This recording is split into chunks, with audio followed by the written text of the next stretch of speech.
আপনাকে আল্লাহ টাকা দিয়েছেন, কড়ি দিয়েছেন, এই ধন সম্পদ যে কোনো দলের লোক এসে চান্দা চাইলেই আপনি দিতে পারবেন না, যেহেতু কিয়ামতের দিন আল্লাহর দরবারে জবাবদিহি করতে হবে। পয়সা আল্লাহ দিয়েছিলেন, ওই পয়সা দিয়া ধর্মনিরপেক্ষবাদীদেরকে টাকা দিয়া সহযোগিতা করেছেন, সমাজতন্ত্রীদেরকে টাকা দিয়া সহযোগিতা করেছেন, পুঁজিবাদীদেরকে টাকা দিয়ে সহযোগিতা করেছেন, আল্লাহর দ্বীনের সঙ্গে নাফরমানি যারা করে পয়সা দিয়া সহযোগিতা করেছেন।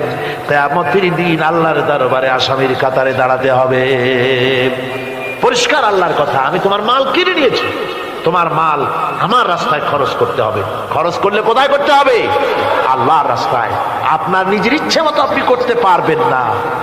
আরে জীবন তো আল্লাহ কিনে নিয়েছেন, আমাদের জীবন কে কিনে নিয়েছেন? আল্লাহ রাব্বুল আলামিন বলেছেন, ইন্নাল্লাহা আশতারা মিনাল মুমিনিনা আনফুসাহুম ওয়া আমওয়ালাহুম বিআন্না লাহুমুল জান্নাহ। আল্লাহ পাক বলেন, আমি আমার মুমিনের জান এবং মালকে খরিদ করে নিয়েছি, বিনিময় আমার মুমিনকে আমার জান্নাত দান করে দিয়েছি। মুমিনের মালটাও আমার, জানটাও আমার। তো আসলে জান আর মাল কার? আল্লাহ পাকের। তো আল্লাহ কিনে, ইচ্ছেটা কিনেছেন, আমাদের ইচ্ছেটা। আমরা আমাদের ইচ্ছে মতো আমাদের মাল খরচ করতে পারবো না, আমাদের ইচ্ছে মতো জান খরচ করতে পারবো না। মাল আর জান সবটাই খরচ হবে আল্লাহর জন্য। কার জন্য? আল্লাহর জন্য করতে হবে।